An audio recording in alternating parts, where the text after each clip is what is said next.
అందరికీ శుభోదయం అండి. ఈరోజు మీకు బాగా మంచిగా శుభంగా జరగాలని కోరుకుంటూ మనం రెసిపీ మొదలు పెడదాం. ఈరోజు నేను పెసరతో పరాటా చేసి చూపిస్తున్నాను. చాలా స్పెషల్ ఇది, మంచి బలం కూడాను.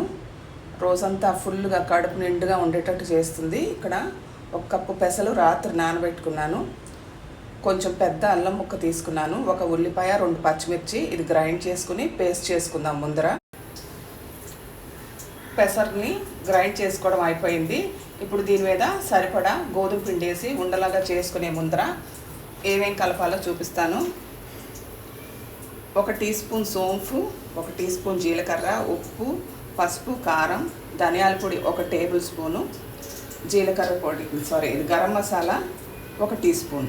ఇవి అన్నీ కలిపేసి గోధుమ పిండితో కలిపి సరిపడా గోధుమ పిండి కొలత లేదండి. ఇక్కడ మనం 1 కప్పు పెసర వేసుకున్నాం కాబట్టి గోధుమ పిండి సరిపడా ముద్ద చేసుకుందాం. ఎంత కావాలో అంత వేసుకొని మసాలాలన్నీ వేసేసాను. సన్నగా కట్ చేసుకున్న ఉల్లిపాయ పెద్దది 1, కొత్తిమీర కొంచెం సన్నగా కట్ చేసుకున్నాను. కొత్తిమీర ఎప్పుడు సన్నగా కట్ చేసుకుని వేసుకోండి, లేకపోతే చిన్నపిల్లలకి ఇబ్బంది పడతారు. నాలుక మీద ఆ తాళ్ళు ఇరుక్కొని.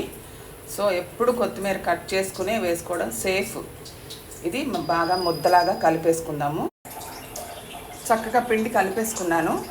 2 స్పూన్లు నూనె వేసి మరీ కలుపుకున్నాను. మీకు ఒకవేళ గోధుమ పిండి కనుక ఎక్కువ అయ్యి నీళ్లు పోయాల్సి వస్తే నీళ్ళు వేయకుండా పెరుగు కలుపుకోండి.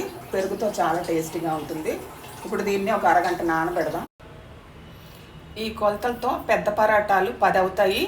ఇక్కడ 10 ఉండలు చేసి పెట్టుకున్నాను. చిన్నవైతే ఇంకో 4 ఎక్కువ అవుతాయి, 4, 5 మొత్తం 15 అవుతాయి. చిన్నవైతే చక్కగా అందరికీ సరిపోతాయి, బాక్సులకు కూడా. ఇప్పుడు నేను ఒక్కటి చేసి చూపిస్తాను.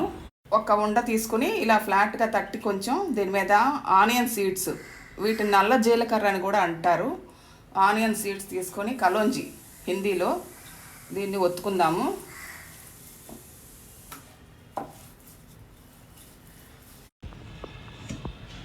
ఒక కంచంగానే ఏమైనా తీసుకొని రౌండ్ షేప్ కావాలంటే ఇలా చేసుకొని చుట్టూ ఉన్నది తీసేసుకోండి.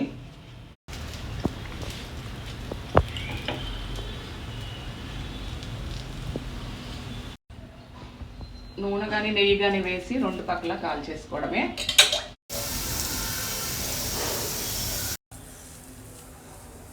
అంతేనండి, చాలా హై ప్రోటీన్ రిచ్ ఇది.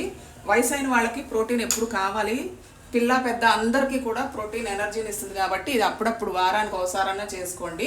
Thank you so much. ఇది వెన్నతో తింటే చాలా సూపర్గా ఉంటుందండి. ట్రై చేయండి ఒకసారి.